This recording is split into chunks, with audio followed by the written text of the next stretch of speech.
ଇସାଇୟା ପୁସ୍ତକ ଅଧ୍ୟାୟ 28। ସାମାରିଆ ପ୍ରତି ଚେତାବନୀ।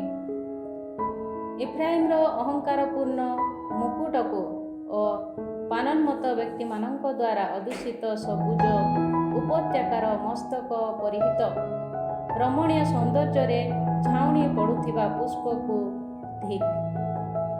ଦେଖ, ପ୍ରଭୁଙ୍କର ପରାକ୍ରମୀ ତଥା ଶକ୍ତିଶାଳୀ ଯୋଦ୍ଧା, କରକାପାତ ସଦୃଶ୍ୟ ବିନାଶକାରୀ ତୋଫାନ ତୁଲ୍ୟ ଅଶକ୍ତିଶାଳୀ ତଥା ଉଚ୍ଛ୍ୱସିତ ଜଳରାଶି ସ୍ୱରୂପ ଜଣେ ବ୍ୟକ୍ତି ସେ ଅଟେ।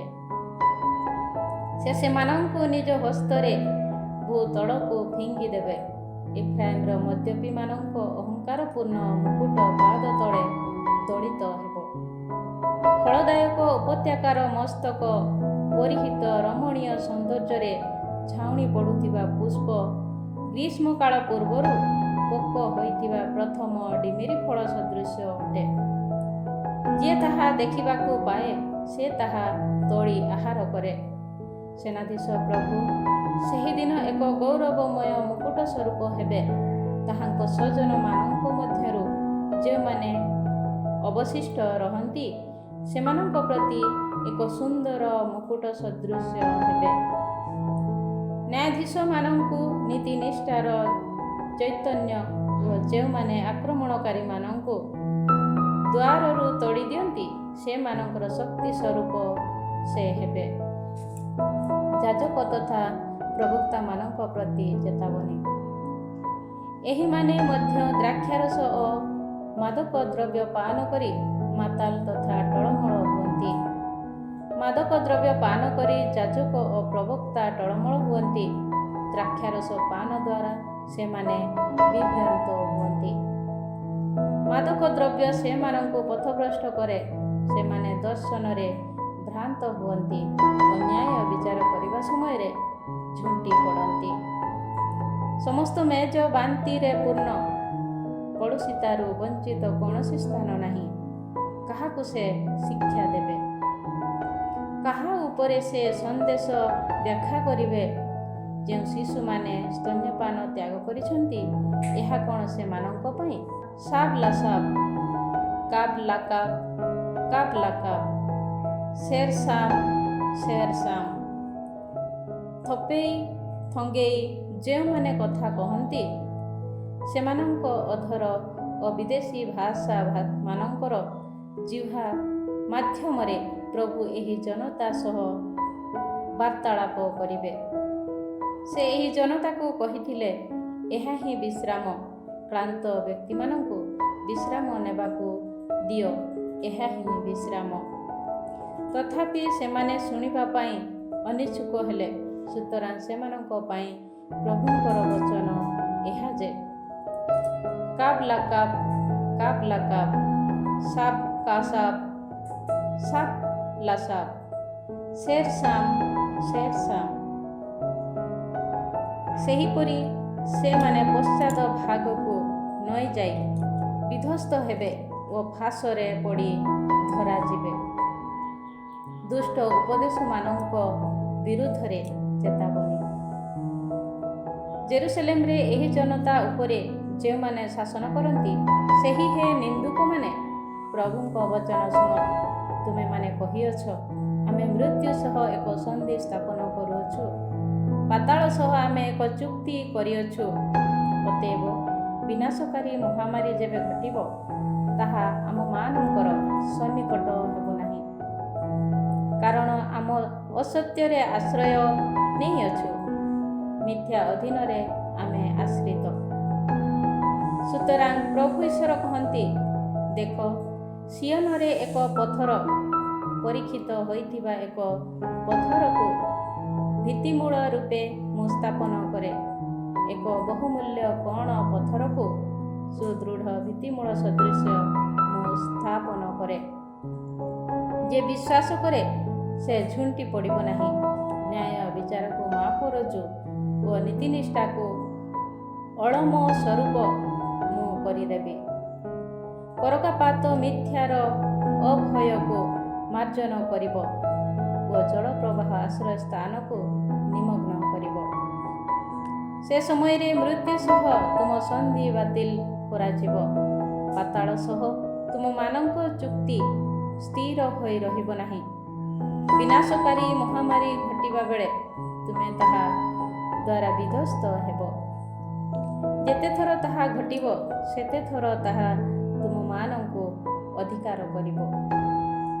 ପ୍ରତ୍ୟେକ ପ୍ରଭାତରେ ତାହା ଘଟିବ, ଦିନ ତଥା ରାତି ଦେଇ ତାହା ଘଟିବ।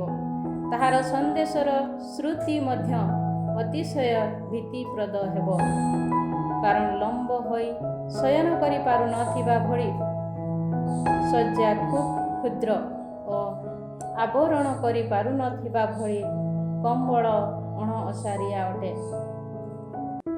ପେରାସିମ୍ ପର୍ବତ ଉପରେ ଯେପରି ସମ୍ପାଦିତ ହୋଇଥିଲା, ସେହିପରି ଉଠିବା ପାଇଁ ପ୍ରଭୁ ପ୍ରସ୍ତୁତ ହୋଇଛନ୍ତି। ଗିବେୟନ ଉପତ୍ୟକାରେ ଯେପରି ସାଧିତ ହୋଇଥିଲା, ସେହିପରି ପ୍ରଭୁ କ୍ରୁଦ୍ଧ ହେବେ। ଯାହା ସେ ସମୟରେ ସେ ସାଧନ କରିବେ, ସେହି କାର୍ଯ୍ୟ କଠିନତର ହେବ। ଯାହା ସେ ସମୟରେ ସମ୍ପାଦନ କରିବେ, ସେହି ତାହାଙ୍କର କର୍ମାବଳୀ ଆଶ୍ଚର୍ଯ୍ୟାନ୍ୱିତ ହେବ। ସୁତରାଂ ବର୍ତ୍ତମାନ ତୁମେମାନେ ନିନ୍ଦା କର ନାହିଁ, କାଳେ ତୁମମାନଙ୍କର ବନ୍ଧନ ସବୁ ଦୃଢ଼ ହୁଏ। ସମଗ୍ର ଦେଶ ଉପରେ ଯେଉଁ ବିନାଶ ଘଟିବ, ଈଶ୍ୱର ସେନାଧୀଶ ପ୍ରଭୁଙ୍କର ସେ ସମ୍ବନ୍ଧୀୟ ନିର୍ଦ୍ଦେଶନାମା ମୁଁ ଶୁଣିଅଛି। କୃଷକର ଉପମା। ମୋର ବାକ୍ୟ ଶୁଣିବା ପାଇଁ କାନ ଦିଅ, ମନୋଯୋଗ ପୂର୍ବକ କର୍ଣ୍ଣପାତ କରି ମୋ କଥା ଶୁଣ। ରୋପଣ କରିବା ପାଇଁ ଯିଏ ଚାଷ କରେ, ସେ କ'ଣ ଲଗାତାର ଭାବେ ଚାଷ କରେ? ସେ କ'ଣ ଧାରାବାହିକ ଭାବେ ସିଆର କରି ନିଜ ଭୂମିକୁ ଭାଙ୍ଗେ? ତାହାର ଉପରି ଭାଗକୁ ମୋହି ଦେଲା ପରେ ସେଥିରେ କ'ଣ ମେଥି ବିଞ୍ଚେ ନାହିଁ? ସେ କ'ଣ ଜିରା ବପନ କରେ ନାହିଁ? ଧାଡ଼ି ଧାଡ଼ି କରି ଗହମ ତଥା ଯଥାସ୍ଥାନରେ ଜବ ଏବଂ ସୀମା ସରହଦରେ ଜହ୍ନା ରୋପଣ କରେ ନାହିଁ? କାରଣ ସେ ଠିକ୍ ଶିକ୍ଷା ପ୍ରାପ୍ତ ହୋଇଅଛି, ତାର ଈଶ୍ୱର ତାକୁ ଶିକ୍ଷା ଦିଅନ୍ତି। ବେଙ୍ଗଳା ଯନ୍ତ୍ର ଦ୍ୱାରା ମେଥି ବେଙ୍ଗଳା ପକାଇ ହେଉନାହିଁ, କିମ୍ବା ଜିରା ଉପରେ ଶଗଡ଼ ଚକ ବୁଲା ହେଉନାହିଁ, କିନ୍ତୁ ମେଥି ତଥା ଜିରା ବେଙ୍ଗଳା ଯଷ୍ଟିରେ ପିଠାଯାଏ। ଗହମ କ'ଣ ପିଟାଯାଏ ନାହିଁ? କେହି କେବେ ତାହାକୁ ସର୍ବଦା ବେଙ୍ଗଳା ପକାଏ ନାହିଁ। ଘଟକ ସଂଯୁକ୍ତ ଶକଟ ତାହା ଉପରେ ବୁଲା ଯାଉଥିବା ବେଳେ ତାହାର ଚକ୍ର ତାହାକୁ ଛିନ୍ନ ଭିନ୍ନ କରେ ନାହିଁ। ଏହି ଜ୍ଞାନ ମଧ୍ୟ ସେନାଧୀଶ ପ୍ରଭୁଙ୍କ ଠାରୁ ଆସେ। ତାହାଙ୍କର ଉପଦେଶ ବିସ୍ମୟକର ଓ ତାହାଙ୍କର ପ୍ରଜ୍ଞା ମହତ୍ତର ଅଟେ। ଅଧ୍ୟାୟ 29। ଜେରୁସଲେମ ପ୍ରତି ଚେତାବନୀ ତଥା ଅଶ୍ରୁପାତ। ଆରିଏଲ, ହେ ଆରିଏଲ, ଦାବୀଦ ଯେଉଁଠାରେ ଛାଉଣି ପକାଇଥିଲେ, ସେହି ହେ ନଗରୀ ତୁମକୁ ଧିକ୍। ବର୍ଷ ପରେ ବର୍ଷ ଅତିବାହିତ ହେଉ, ଉତ୍ସବ ସବୁ ଯଥାକ୍ରମେ ଅତିକ୍ରାନ୍ତ ହେଉ, ତଥାପି ଆରିଏଲକୁ ମୁଁ ଦୁର୍ଦ୍ଦଶାଗ୍ରସ୍ତ କରିବି। ସେଠାରେ କ୍ରନ୍ଦନ ତଥା ବିଳାପ ଶୁଣାଯିବ। ତାହାକୁ ଆରିଏଲ ସଦୃଶ୍ୟ ମୁଁ ବିବେଚନା କରିବି। ତୁମ ଚତୁଃପାର୍ଶ୍ୱରେ ତୁମ ବିରୁଦ୍ଧରେ ମୁଁ ଛାଉଣି ପକାଇବି। ଗମ୍ବୁଜ ସକଳ ସାହାଯ୍ୟରେ ମୁଁ ତୁମକୁ ଆକ୍ରମଣ କରିବି। ଅବରୋଧ ଗଦାଗୁଡ଼ିକୁ ତୁମ ବିରୁଦ୍ଧରେ ଉଠାଇବି। ସେ ସମୟରେ ପୃଥିବୀର ଅଗାଧରୁ ତୁମେ ବାର୍ତ୍ତାଳାପ କରିବ, ଧୂଳିରୁ ତୁମ ବାକ୍ୟ ଉଠିବ। ପ୍ରେତାତ୍ମାର ଶବ୍ଦ ସଦୃଶ ତୁମ ସ୍ୱର ମୃତ୍ତିକାରୁ ଶୁଣାଯିବ ଓ ଫୁସୁରୁ ଫାସର କରି ତୁମ କଥା ଧୂଳିରୁ ବାହାରି ଆସିବ। ତୁମ ଶତ୍ରୁମାନଙ୍କ ଗହଳି ଧୂଳି ସଦୃଶ ହେବ ଓ ନିର୍ଦ୍ଦୟମାନଙ୍କର ଗହଳି ଉଡ଼ନ୍ତା ଅଗାଡ଼ି ସଦୃଶ ହେବ। ଅକସ୍ମାତ୍ ଏକ ମୁହୂର୍ତ୍ତରେ ସେନାଧୀଶ ପ୍ରଭୁ ତୁମକୁ ସନ୍ଦର୍ଶନ କରିବେ। ବଜ୍ର, ଭୂମିକମ୍ପ, ଭୟାନକ ଶବ୍ଦ, ଘୂର୍ଣ୍ଣିବାତ୍ୟା, ତୋଫାନ ଓ ଦହନକାରୀ ଅଗ୍ନି ଶିଖା ସହ ସେ ଆସିବେ। ଯେଉଁ ଜାତି ସକଳ ଆରିଏଲ ବିରୁଦ୍ଧରେ ସଂଗ୍ରାମ କରିବେ, ଯେଉଁମାନେ ତଥା ତାହାର ସୁଦୃଢ଼ ଦୁର୍ଗଗୁଡ଼ିକ ବିପକ୍ଷରେ ସମର କରି ତାହାକୁ ଦୁର୍ଦ୍ଦଶାଗ୍ରସ୍ତ କରିବେ, ସେ ସମସ୍ତଙ୍କର ଗହଳି ସ୍ୱପ୍ନ ସଦୃଶ୍ୟ ଅନିଶା ଦର୍ଶନ ତୁଲ୍ୟ ହେବ। ଜଣେ କ୍ଷୁଧାର୍ତ ବ୍ୟକ୍ତି ଯେପରି ସ୍ୱପ୍ନରେ ଭୋଜନ କରୁଥିବା ସଦୃଶ୍ୟ ଦେଖେ, ମାତ୍ର କ୍ଷୁଧିତାବସ୍ଥାରେ ଜାଗି ଉଠେ, କିମ୍ବା ଜଣେ ତୃଷାର୍ତ ବ୍ୟକ୍ତି ଯେପରି ସ୍ୱପ୍ନରେ ପାନ କରୁଥିବା ସଦୃଶ୍ୟ ଦେଖେ, ମାତ୍ର ତୃଷିତାବସ୍ଥାରେ ନିସ୍ତେଜ ହୋଇ ଜାଗି ଉଠେ, ସେହିପରି ଯେଉଁ ଜାତିଗଣ ସିୟନ ବିରୁଦ୍ଧରେ ସଂଗ୍ରାମ କରନ୍ତି, ସେମାନେ ଏହିପରି ହେବେ। ବିସ୍ମିତ ତଥା ସ୍ତମ୍ଭୀଭୂତ ହୁଅ, ନିଜକୁ ଅନ୍ଧ କରି ଦୃଷ୍ଟିହୀନ ହୁଅ। ପାନୋନ୍ମତ୍ତ ହୁଅ, କିନ୍ତୁ ତାହା ଦ୍ରାକ୍ଷାରସ ପାନ ଦ୍ୱାରା ନ ହେଉ। ଟଳମଳ ହୁଅ, କିନ୍ତୁ ତାହା ମାଦକ ଦ୍ରବ୍ୟ ପାନ ଦ୍ୱାରା ନ ହେଉ, କାରଣ ତୁମମାନଙ୍କ ଉପରେ ଘୋର ନିଦ୍ରାର ଏକ ଆତ୍ମାକୁ ପ୍ରଭୁ ପଠାଇଛନ୍ତି।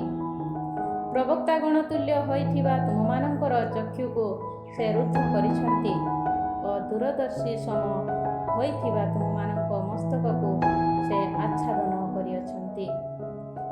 ତୁମ ନିମନ୍ତେ ସମସ୍ତ ଦର୍ଶନ ମୁଦ୍ରିତ ପୁସ୍ତକର ବାକ୍ୟ ସଦୃଶ। ପାଠ କରିବା ପାଇଁ ଯିଏ ସମର୍ଥ, ତା ହସ୍ତରେ ପୁସ୍ତକଟି ସମର୍ପଣ କରି ଏହା ପାଠ କର ବୋଲି ଯେତେବେଳେ କୁହାଯାଏ, ସେତେବେଳେ ସେ କହେ, ମୁଁ ପାଠ କରିବି ନାହିଁ, କାରଣ ଏହା ମୁଦ୍ରିତ। ଯେ ପାଠ କରିବା ପାଇଁ ଅକ୍ଷମ, ତା ହସ୍ତରେ ପୁସ୍ତକଟି ସମର୍ପଣ କରି ଏହା ପାଠ କର ବୋଲି ଯେତେବେଳେ କୁହାଯାଏ, ସେତେବେଳେ ସେ କହେ, ପାଠ କରିବା ପାଇଁ ମୁଁ ଜାଣେ ନାହିଁ। ସୁତରାଂ ପ୍ରଭୁ କହିଲେ, ଏହି ଜନତା କେବଳ ବାକ୍ୟ ଦ୍ୱାରା ମୋର ସନ୍ନିକଟ ହୁଅନ୍ତି ଓ କେବଳ ସେମାନଙ୍କ ଅଧର ଜରିଆରେ ମୋତେ ଶ୍ରଦ୍ଧା କରନ୍ତି, କିନ୍ତୁ ସେମାନଙ୍କ ହୃଦୟ ମୋ ସମୀପରୁ ଦୂରରେ ରହେ। ମୋ ପ୍ରତି ସେମାନଙ୍କ ଦ୍ୱାରା ପ୍ରଦର୍ଶିତ ଭୟଭକ୍ତି ମୁଖସ୍ଥ କରିଥିବା ମାନବିକ ନିୟମ ଅଟେ। ସୁତରାଂ ଦେଖ, ମୁଁ ପୁନରାୟ ଏହି ଜନତା ମଧ୍ୟରେ ବିସ୍ମୟାବହ ଅଦ୍ଭୁତ କାର୍ଯ୍ୟ ସାଧନ କରିବି। ଆଶ୍ଚର୍ଯ୍ୟଜନକ ତଥା ବିସ୍ମୟାବହ କାର୍ଯ୍ୟ ସେମାନଙ୍କ ଜ୍ଞାନୀମାନଙ୍କ ଜ୍ଞାନ ବିନଷ୍ଟ ହେବ ଓ ବିବେକୀମାନଙ୍କ ବିବେକ ଶକ୍ତି ଲୁଚି ରହିବ।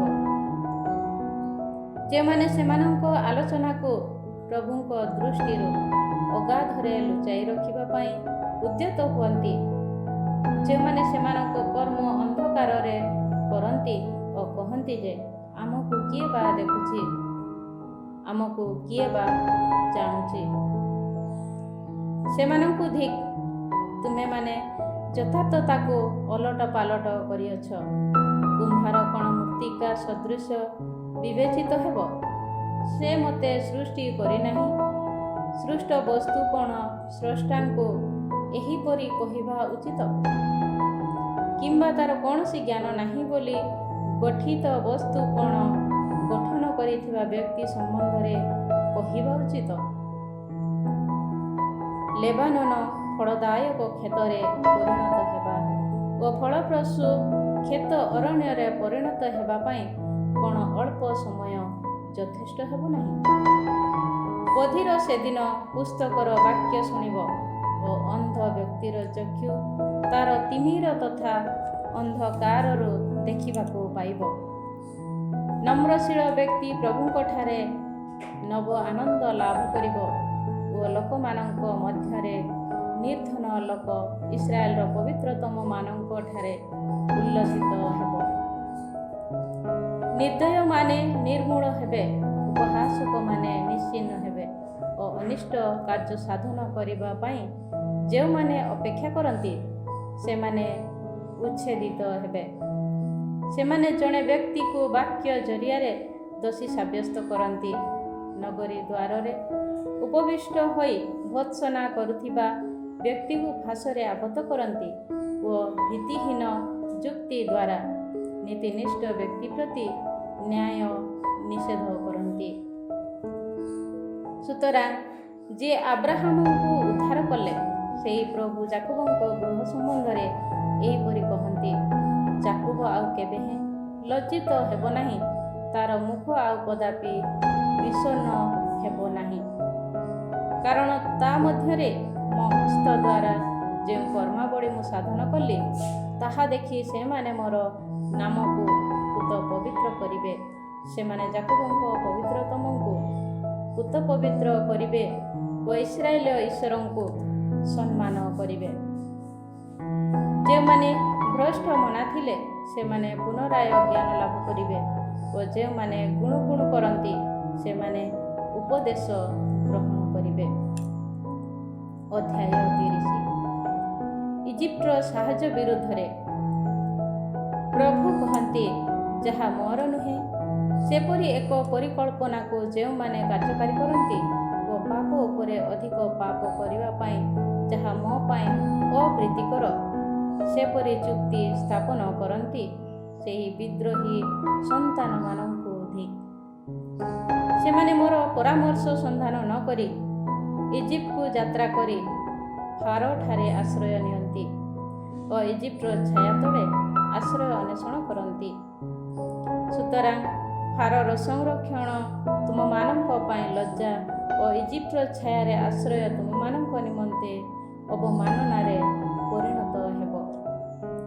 ଯଦିଓ ତୁମମାନଙ୍କ ଅଧିପତିମାନେ ସୋଆନରେ ଓ ତୁମ ଦୂତମାନେ ହାନେସରେ ଆସି ପହଞ୍ଚିଅଛନ୍ତି, ତଥାପି ଯେଉଁମାନେ ନିଷ୍ପ୍ରୟୋଜନୀୟ ସେହି ଜନତା ଯୋଗୁଁ ତୁମେମାନେ ଅବନମିତ ହୋଇଅଛ। ସେମାନଙ୍କଠାରୁ ସାହାଯ୍ୟ କିମ୍ବା ଲାଭ ନୁହେଁ, ବରଂ କେବଳ ଲଜ୍ଜା ତଥା ଅପମାନ ପାଇଅଛ। ନେଗେବର ବନ୍ୟ ପଶୁମାନଙ୍କ ସମ୍ବନ୍ଧୀୟ ଦିବ୍ୟବାଣୀ, ସଙ୍କଟ ତଥା ଯାତନାପୂର୍ଣ୍ଣ ପଥ ଦେଇ ସିଂହ, କାଳସର୍ପ ତଥା ଉଡ଼ନ୍ତା ସର୍ପ ବିହାର କରୁଥିବା ଦେଶ ଦେଇ ସେମାନେ ଗର୍ଦ୍ଦଭମାନଙ୍କ ପୃଷ୍ଠରେ ସେମାନଙ୍କ ସମ୍ପଦ ଓ ଅଟମାନଙ୍କ କୁଜରେ ସେମାନଙ୍କ ବହୁମୂଲ୍ୟ ବିଭବ ସବୁକୁ ନିଷ୍ପ୍ରୟୋଜନୀୟ ଜନତା ନିକଟକୁ ଘେନି ଯାଆନ୍ତି। ଇଜିପ୍ଟର ସାହାଯ୍ୟ ବ୍ୟର୍ଥ ତଥା ନିଷ୍ଫଳ। ସୁତରାଂ ମୁଁ ତାହାକୁ ନିଶ୍ଚଳ ରାହାବ ନାମରେ ନାମିତ କରିଅଛି, ଅବିଶ୍ୱାସୀ ଜନତା। ଏହା ଯେପରି ଆଗାମୀ କାଳ ସକାଶେ ଏକ ଚିରକାଳୀନ ସାକ୍ଷ୍ୟ ସ୍ୱରୂପ ହୁଏ, ତ ନିମନ୍ତେ ବର୍ତ୍ତମାନ ଯାଇ ସେମାନଙ୍କ ସମ୍ମୁଖରେ ଏକ ଫଳକରେ ଏହା ଲେଖ ଓ ଏକ ପୁସ୍ତକରେ ଏହା ଲିପିବଦ୍ଧ କର।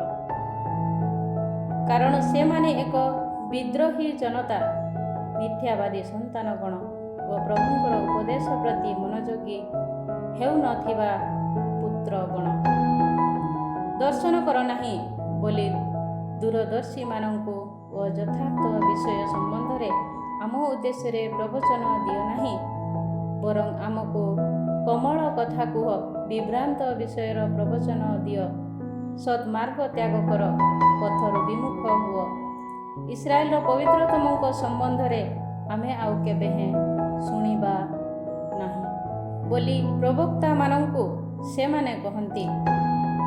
ସୁତରାଂ ଇସ୍ରାଏଲର ସେହି ପବିତ୍ରତମ ଏହିପରି କହନ୍ତି, ଯେହେତୁ ତୁମେମାନେ ଏହି ବଚନ ଅବହେଳା କରିଅଛ ଓ ଅତ୍ୟାଚାର ତଥା ଦୁଷ୍ଟତାରେ ବିଶ୍ୱାସ କରି ସେଥିରେ ଆସ୍ଥା ସ୍ଥାପନ କରିଅଛ, ସେଥିଯୋଗୁଁ ପତନଶୀଳ ଏବଂ ଉଚ୍ଚ ପ୍ରାଚୀର ଅତି ବିଶାଳ ଏକ ହାଟ ସଦୃଶ ହେବ ଏହି ଦେଶ। ତାହାର ପତନ ଅକସ୍ମାତ୍ ନିମିଷକ ମଧ୍ୟରେ ଘଟିବ।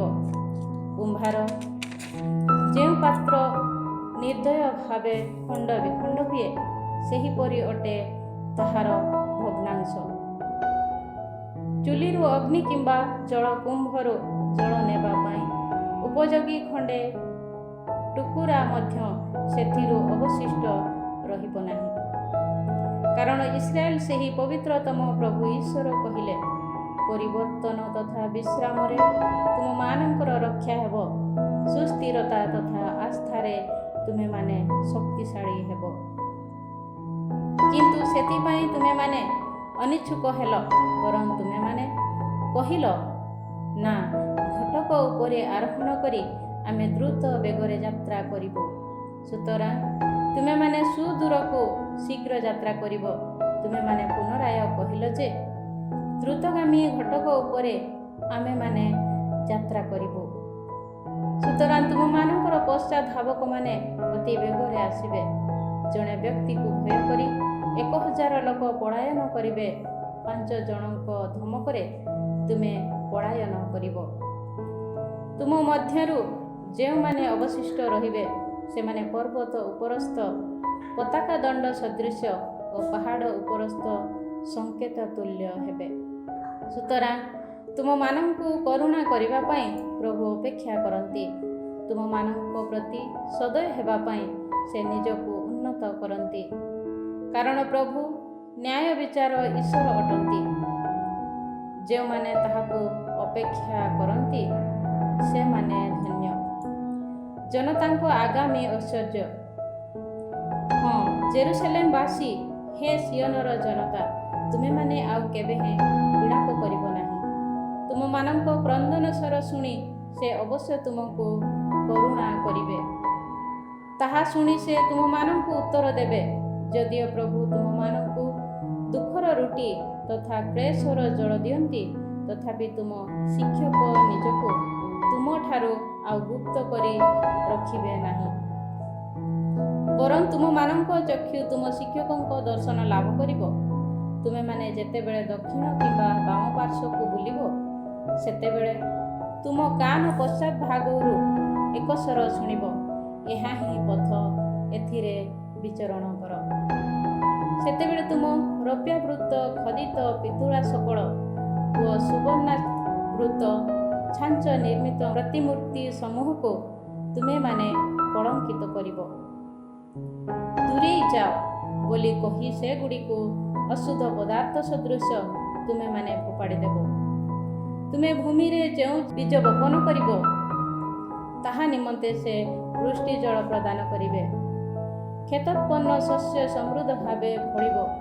ସେଦିନ ତୁମ ପଶୁପଲ ବିଶାଳ ଚାରଣ ଭୂମିରେ ଚରିବେ। ଯେଉଁ ବଳଦ ତଥା ଗର୍ଦ୍ଦଭ ଭୂମି ଚାଷ କରନ୍ତି, ସେଗୁଡ଼ିକ କୋଦାଳ ତଥା ଚାଲୁଣିରେ ପୋଡ଼ାଯାଇଥିବା ଲବଣ ମିଶ୍ରିତ ଖାଦ୍ୟ ଆହାର କରିବେ। ମହାସଂହାରର ଦିବସରେ ଯେତେବେଳେ ଗମ୍ବୁଜ ସବୁ ପତିତ ହେବ, ସେତେବେଳେ ଉଚ୍ଚ ପର୍ବତ ତଥା ପାହାଡ଼ ସମୂହରେ ଜଳପୂର୍ଣ୍ଣ ନଦୀ ସକଳ ପ୍ରବାହିତ ହେବ। ଯେଉଁଦିନ ପ୍ରଭୁ ତାହାଙ୍କ ସ୍ୱଜନମାନଙ୍କ କ୍ଷତ ସବୁ ବାନ୍ଧିବେ ଓ ତାହାଙ୍କ ପ୍ରହାରରୁ ଜାତ କ୍ଷତଗୁଡ଼ିକୁ ସେ ସୁସ୍ଥ କରିବେ, ସେତେବେଳେ ଚନ୍ଦ୍ର କିରଣ ସୂର୍ଯ୍ୟାଲୋକ ସଦୃଶ ହେବ ଓ ସୂର୍ଯ୍ୟାଲୋକ 7 ଦିନର ଜ୍ୟୋତି ଏକତ୍ରିତ ହୋଇଥିବା ଭଳି ସପ୍ତ ଗୁଣରେ ପରିବର୍ଦ୍ଧିତ ହେବ। ଆସିରିଆର ଶାସ୍ତି। ଦେଖ, ତାଙ୍କ କ୍ରୋଧ ଦ୍ୱାରା ପ୍ରଜ୍ୱଳିତ ଓ ନିବିଡ଼ ଧୂମମାଳା ଦ୍ୱାରା ପରିବେଷ୍ଟିତ ହୋଇ ପ୍ରଭୁଙ୍କର ନାମ ସୁଦୂରରୁ ଆସୁଅଛି।